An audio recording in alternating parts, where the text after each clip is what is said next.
ಇವ್ರಿಗೆ ಜಮೀನು ಕೊಟ್ಬಿಟ್ಟು ರೈತ ಹೆಣ್ಣು ಮಕ್ಕಳು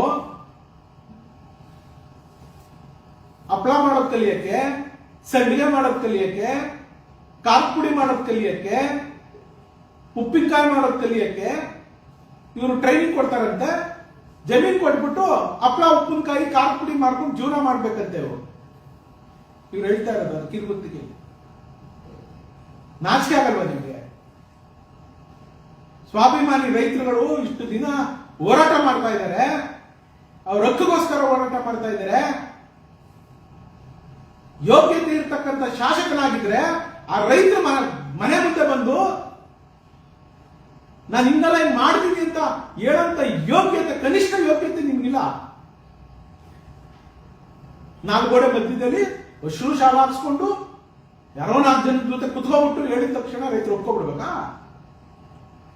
ಮಾಡಿಸಿ, ಪ್ರಿಲಿಮಿನರಿ ನೋಟಿಫಿಕೇಶನ್ ಮಾಡಿಸಿದಿರಿ, ಮಾಡಿಸಿ, ಸೆಕೆಂಡರಿ ನೋಟಿಫಿಕೇಶನ್, ಫೈನಲ್ ನೋಟಿಫಿಕೇಶನ್ ಮಾಡಿಸಿ, ಅವಾರ್ಡ್ ಮಾಡಿ.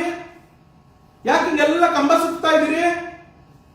DC ಒಂದ್ಸರಿ ಅನೌನ್ಸ್ ಮಾಡೋದು, ಬಾಲಕೃಷ್ಣ ಒಂದ್ಸರಿ ಅನೌನ್ಸ್ ಮಾಡೋದು, DCM ಸಾಹೇಬ್ ಒಂದ್ಸರಿ ಅನೌನ್ಸ್ ಮಾಡೋದು, ತಿರ್ಗಾ ಇವಾಗ ಕಿರಿ ಹೊತ್ತಿಗೆ ಬಿಡೋದು.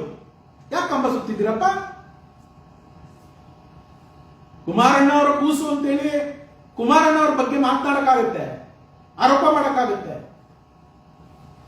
ಕುಮಾರಣ್ಣ ವಿಚಾರ ಬರ್ತೀನಿ. ಈಗ ನಿಮ್ಗೆ ಯೋಗ್ಯತೆ, ಘನತೆ, ಗೌರವ, ನಿಮ್ಗೇನಾದ್ರೂ ಸ್ವಾಭಿಮಾನ, ನಿಮ್ಗೇನಾದ್ರೂ ಕಿಂಚಿತ್ತು ಈ ಜಿಲ್ಲೆಗೆ, ಈ ತಾಲೂಕಿಗೆ, ನನ್ನ ಕ್ಷೇತ್ರಕ್ಕೆ ಸಹಾಯ ಮಾಡಬೇಕು ಅಂತೇಳಿ ನಿಮ್ಗೇನಾದ್ರೂ ಅನ್ಸಿದ್ರೆ, ನಿನ್ ತಾಕತ್ತಿದ್ರೆ ಬಂದು ಬೈರ್ಮಂಗಲದಲ್ಲಿ ಕಿರುವತ್ತೇನ ಬಿಡುಗಡೆ ಮಾಡಬೇಕಾಗಿತ್ತು ಬಾಲಕೃಷ್ಣ ಅವರೇ. ಅಲ್ಲೆಲ್ಲ ಕುತ್ಕೊಂಡು ಮಾಡೋದು, ಅಲ್ಲೆಲ್ಲ ಕುತ್ಕೊಂಡು ಕುಮಾರಸ್ವಾಮಿ ಅವರು ಸ್ಟೇಟ್ಮೆಂಟ್ ಮಾಡೋದು. ಕುಮಾರಸ್ವಾಮಿ ಅವ್ರ ಬಗ್ಗೆ ಮಾತಾಡ್ಬಿಟ್ರೆ ನಾನು ರಾಜ್ಯ ನಾಯಕ ಆಗ್ಬಿಡ್ತೀನಿ, ನಾನು ಮಂತ್ರಿ ಆಗ್ಬಿಡ್ತೀನಿ, ನಾನು ದಿನ ಕನಕಪುರದವ್ರ ಬಕೆಟ್ ಹಿಡಿತಿದ್ದೀನಿ, ಬಕೆಟ್ ಸಂಸ್ಕೃತಿ ನಂದು, ಬಕೆಟ್ ಹಿಡಿದ್ಬಿಟ್ಟು ತಕ್ಷಣ ನನ್ನ ಏನೋ ಮಾಡ್ಬಿಡ್ತಾರೆ. ನಿನ್ನ ಮೂರ್ಖತನ, ನಿನ್ನ ಮೂರ್ಖತನ, ಶತಮೂರ್ಖತನ ಅದು. ಅವ್ರು ಯಾರು ಮಾಡೋದಿಲ್ಲ. ಕುಮಾರಸ್ವಾಮಿ ಅವರು ದೇವೇಗೌಡರ ಹೆಸರು ಹೇಳ್ಕೊಂಡು 3 ಬಾರಿ ಮತ್ತೆ ಶಾಸಕರಾಗಿದ್ರಿ. ಕುಮಾರಸ್ವಾಮಿ ಅವರ ಕೃಪಾ ಕಟಾಕ್ಷದಿಂದ ನೀನು ಬೆಂಗಳೂರಿನಲ್ಲಿ ಮನೆ ಮಾಡ್ಕೊಂಡಿದ್ಯಾ, ಆಸ್ತಿ ಮಾಡ್ಕೊಂಡಿದ್ಯಾ, ಪೆಟ್ರೋಲ್ ಬಂಕ್ಗಳು ಮಾಡ್ಕೊಂಡೆ, ಕ್ರಷರ್ಗಳು ಮಾಡ್ಕೊಂಡೆ, ಗ್ಯಾಸ್ ಏಜೆನ್ಸಿಗಳು ಮಾಡ್ಕೊಂಡೆ, ಬೆಂಗಳೂರು ಸುತ್ತ ಆಸ್ತಿ ಹೊಡೆದೆ. ಇದೆಲ್ಲ ಕುಮಾರಸ್ವಾಮಿ ಅವರ ಕೃಪಾಶೀರ್ವಾದದಿಂದ ಅನ್ನೋಂತ ಮರಿಬೇಡ ಮಿಸ್ಟರ್ ಬಾಲಕೃಷ್ಣ. ಕೆಣಕ್ತೀರ ನಮ್ಮನ್ನ, ನಮ್ಮ ಲೀಡರ್ ಬಗ್ಗೆ ಮಾತಾಡ್ಬಿಟ್ಟು. ನೀನ್ ಏನ್ ಯೋಗ್ಯತೆ ಇದೆ ಕುಮಾರಸ್ವಾಮಿ ಅವ್ರ ಬಗ್ಗೆ ಮಾತಾಡಕ್ಕೆ, ದೇವೇಗೌಡರ ಬಗ್ಗೆ ಮಾತಾಡಕ್ಕೆ? ಬುಡೇ ಬಿಡ್ತಾರೆ, ಸುಳ್ಳು ಹೇಳ್ತಾರೆ ಅಂತೇಳಿ ನಾಚಿಕೆ ಆಗಲ್ಲ ನಿನ್ಗೆ ಅವ್ರ ಹೆಸರು ಹೇಳಕ್ಕೆ? ಅವರಿಂದ ಗೆದ್ದು ಮತ್ತೆ ಈ ಶಾಸಕನಾಗಿ ಕಾಂಗ್ರೆಸ್ ಕರೆದಂತ ಅರಾಜಕದಲ್ಲಿ ನೀನು ಸೇಲ್ ಆಗಲ್ಲ 10 ಕೋಟಿಗೆ ತಲೆ ಮಾಡ್ಕೊಂಡಲ್ಲ ನೀನು ಬಾಲಕೃಷ್ಣ. ದೇವೇಗೌಡರಿಗೆ, ಕುಮಾರಸ್ವಾಮಿಗೆ ಬೆನ್ನಿಗೆ ಚೂರಿ ಆಗ್ತಲ್ಲ ನೀನು. ಮತ್ತೆ ಮಾತಾಡ್ತೀನಿ, ಮತ್ತೆ ಅವ್ರ ಹೆಸರು ತೆಗಿಯಕ್ಕೆ ಯೋಗ್ಯತೆ ಇದೆಯಾ ನಿನ್ಗೆ? ಏನ್ ಅವ್ರ ಬಗ್ಗೆ ಮಾತಾಡ್ತೀಯ? ಬಾ ಡಿಬೇಟ್ಗೆ. ನಿನ್ ಕೈಲಿ ಮಾಹಿತಿ ಇಲ್ಲ, ನಿಮ್ಗೆ ಗೊತ್ತಿಲ್ಲ ಅಂದ್ರೆ ನಿಮ್ ರಾಜ್ಯ ನಾಯಕರುಗಳನ್ನ ಕರೀರಿ. ಸೋಕಾಂಡ್ ನಿಮ್ ಲೀಡರ್ ಯಾರ್ಯಾರಿದ್ದಾರೋ ನಾನ್ ಬರ್ತೀನಿ. ಈ ರಾಜ್ಯಕ್ಕೆ ದೇವೇಗೌಡರ ಕೊಡುಗೆ 94ರಿಂದ ಏನಿದೆ, 85 ಇಸ್ವಿಯಿಂದ ಏನಿದೆ, ಯಾರು ಮಾಡಿದ್ರು ದೇವೇಗೌಡ ಬ್ಯಾರೇಜ್ನ ನಮ್ ಜಿಲ್ಲೆಗೆ? ದೇವೇಗೌಡರು ಅವತ್ತು ಬ್ಯಾರೇಜ್ ಕಟ್ಟಿಲ್ಲ ಅಂದ್ರೆ ಇವತ್ತು ನಮ್ಮ ಜಿಲ್ಲೆಗೆ ನೀರಾವರಿ ಆಗ್ತಿತ್ತ? ಗೊತ್ತಿದೆ. 94ರಲ್ಲಿ ಶಾಸಕರಿದ್ರೆ ಒಂದ್ ಊರಿಂದ ಒಂದ್ ಊರ್ಗೆ ಹೋಗ್ಬೇಕಾದ್ರೆ 20 ಕಿಲೋಮೀಟರ್ 30 ಕಿಲೋಮೀಟರ್ ಸುತ್ಕೊಂಡು ಹೋಗ್ಬೇಕಾಯ್ತು ರಾಮನಗರ ಜಿಲ್ಲೆನಲ್ಲಿ. ಒಂದ್ ಕಡೆ ಋಷಭಾವತಿ ನದಿಗೆ ಅಡ್ಡ ಸೇತುವೆಗಳನ್ನು ಮಾಡಿದ್ರು, ಅರ್ಕಾವತಿ ನದಿಗೆ ಸೇತುವೆಗಳನ್ನು ಕಟ್ಟಿದ್ರು, ಸುವರ್ಣಮುಖಿ ಕಟ್ಟಿದ್ರು, ಕಣ್ವ ಜಲಾಶಯದ ಕಣ್ವ ನದಿಗೆ ಅಡ್ಡಲಾಗಿ ಸೇತುವೆಗಳನ್ನು ಕಟ್ಟಿದ್ರು. 30 ಕಿಲೋಮೀಟರ್ 40 ಕಿಲೋಮೀಟರ್ ಜನ ಸಾಯ್ತಿದ್ರು. ಪ್ರಜ್ಞೆ ಇದೆಯಾ ಈ ದೇವೇಗೌಡರ ಬಗ್ಗೆ ಮಾತಾಡಕ್ಕೆ? ಯಾರು ಈ ಜಿಲ್ಲೆ ಮಾಡಿದ್ರು? ಯಾರು ರಾಜೀವ್ ಗಾಂಧಿ ಹೆಲ್ತ್ ಯೂನಿವರ್ಸಿಟಿ ತಂದಿದ್ದು? ಯಾರು ಇಂಜಿನಿಯರಿಂಗ್ ಕಾಲೇಜ್ ಮಾಡಿದ್ರು? ರಾಮನಗರಕ್ಕೆ ಡಿಪ್ಲೊಮಾ ಕಾಲೇಜ್ ತಂದಿದ್ದಾರೋ? ಡಿಗ್ರಿ ಕಾಲೇಜ್ಗಳನ್ನ ಕೊಟ್ಟಿದ್ದಾರೋ? PUC ಕಾಲೇಜ್ಗಳನ್ನ ಕೊಟ್ಟಿದ್ದಾರೋ? ಮಹಿಳಾ ಕಾಲೇಜ್ಗಳನ್ನ ಕೊಟ್ಟಿದ್ದಾರೋ?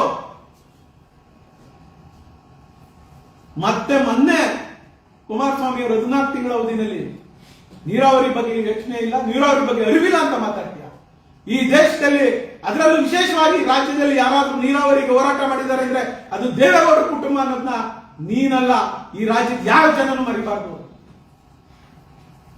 ದೇವೇಗೌಡರ ಬಗ್ಗೆ ನೀರಾವರಿ, ದೇವೇಗೌಡರ ಮಕ್ಕಳಿಗೆ ಗೊತ್ತಿಲ್ಲ ಅಂತ ಮಾತಾಡ್ತೀರಿ.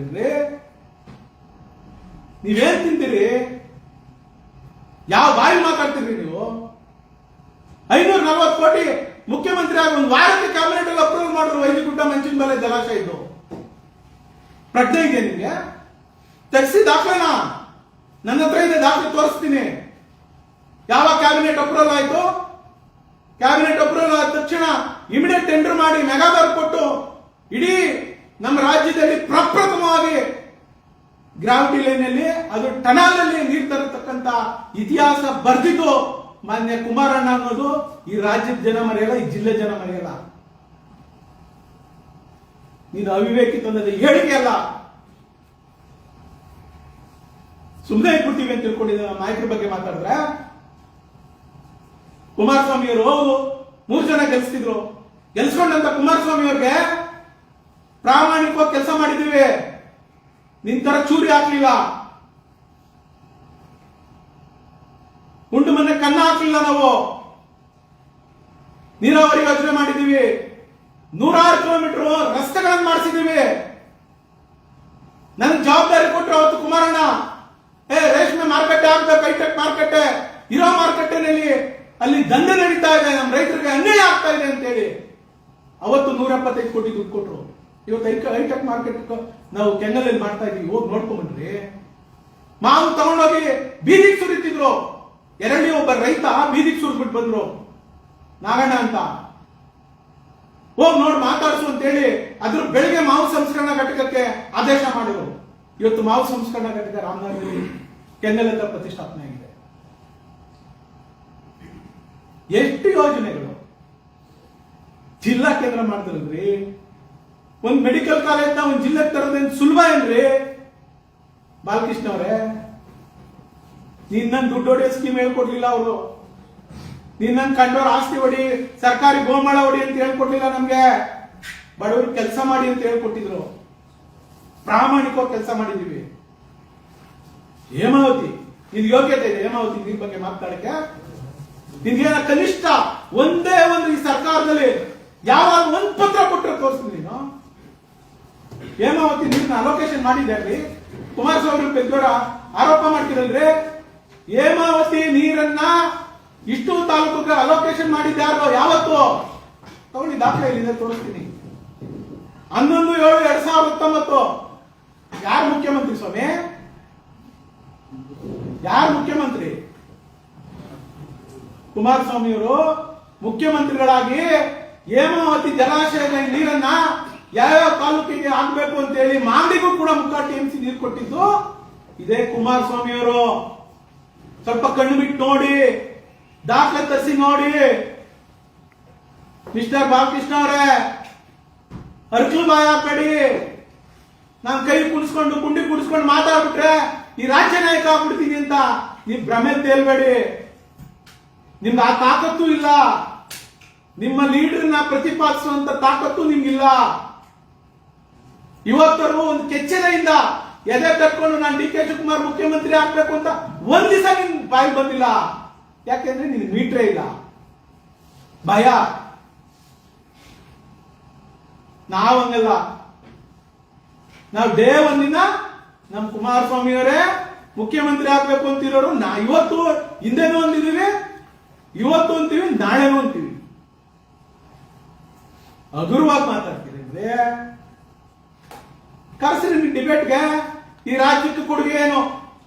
94ರಿಂದ ಮತ್ತೆ ದೇವೇಗೌಡರು ಮುಖ್ಯಮಂತ್ರಿ ಆದಾಗಿಂದ ಹಿಡಿದು ಕುಮಾರಣ್ಣವರು 2 ಬಾರಿ ಸಂಸತ್ ಸದಸ್ಯರಾಗಿದ್ದಾಗಿಂದ ಹಿಡಿದು ಇವತ್ತವರೆಗೂ ಬಿಡಿಸಿ ಬಿಡಿಸಿ ಬಿಡಿಸಿ ಹೇಳ್ತೀನಿ ಏನೇನು ಯೋಜನೆ ಯಾರ್ಯಾರು ಯಾವ ದಿನಲ್ಲಿ ಅಂತ. ಮಂಡ್ಯದಲ್ಲಿ ಸುಳ್ಳು ಹೇಳ್ಕೊಂತಿರ್ತಾರೆ ಅಂತ. ನಿನ್ ಸರ್ಕಾರಿ ಗೋಮಾಳ ಹಾಕೊಂಡಿದ್ಯಲ್ಲಪ್ಪ ನಿನ್ ತಾತನ ಕಾಲದಿಂದ 300 ಎಕರೆನ ಅರಣ್ಯ ಭೂಮಿ, ಸರ್ಕಾರಿ ಭೂಮಿನ ಹುಲಿಕಟ್ಟಲ್ಲಿ ಬಿಡು. ಇವತ್ತು ಮಾಗಡಿ ತಾಲೂಕಿನ ಜನಗೆ, ಈ ಜಿಲ್ಲೆ ಜನಗೆ ಅನುಕೂಲ ಆಗ್ಲಿ, ಒಂದು ಇಂಡಸ್ಟ್ರಿ ಮಾಡಿಸ್ತೀನಿ ಕುಮಾರ್ ನಿಂಗೆ ಹೇಳ್ಬಿಟ್ಟು. ಬಿಡ್ರಿ, ಅದ್ ಹೇಳಕ್ಕಾಗಲ್ಲ. ಅಕ್ಲಾಯ್ತು ಅವಾಗ ಯಾರು ಕೇಳೋರಿಲ್ಲ ಅಂತ ಹೇಳಿ 300 ಎಕರೆ ಒತ್ತಿಸ್ಕೊಂಡು ಕೂತಿದ್ದೀರಲ್ಲ. ನಾವು ಸುಮ್ಮನೆ ಕೆಣಕ್ಬಾರ್ದು, ಇವೆಲ್ಲ ಪರ್ಸನಲ್ ಆಗಿ ಹೋಗ್ಬಾರ್ದು ಅಂತ ಹೇಳಿದ್ರೆ ನಮ್ಮ ಕುಮಾರಸ್ವಾಮಿ ಅವ್ರ ಬಗ್ಗೆ, ದೇವೇಗೌಡ ಕುಟುಂಬದ ಬಗ್ಗೆ ನಿನ್ಗೆ ನಾಲ್ಗೆ ಒಂದಲ್ಲಿ ಸಂದಿಲ್ಲ, ಅವ್ರು ಹೆಸರನ್ನ ಹೇಳಕ್ಕೆ ನಿನ್ಗೆ ಯೋಗ್ಯತೆ ಇಲ್ಲ.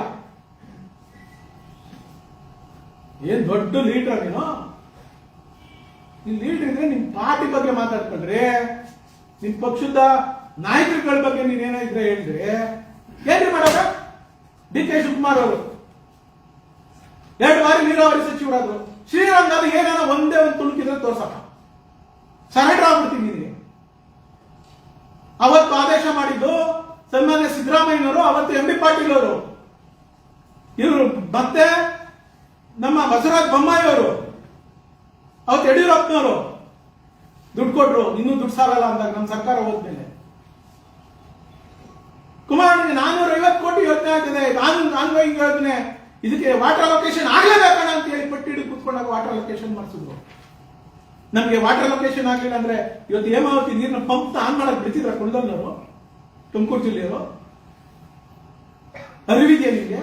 ಏನಾದ್ರೂ ಮಾತಾಡ್ಬೇಕಾದ್ರೆ ಒಂದೇ ಒಂದು ಹೇಮಾವತಿ ಹೋರಾಟದ್ದು ಈ ತಾಲೂಕಿಗೆ ಹೇಮಾವತಿ ನೀರು ಬೇಕು, ದುಡ್ಡು ಹೊಡೆಯೋ ಸ್ಕೀಮ್ ಅಂತ ಹೇಳ್ಬಿಟ್ರಂತೆ.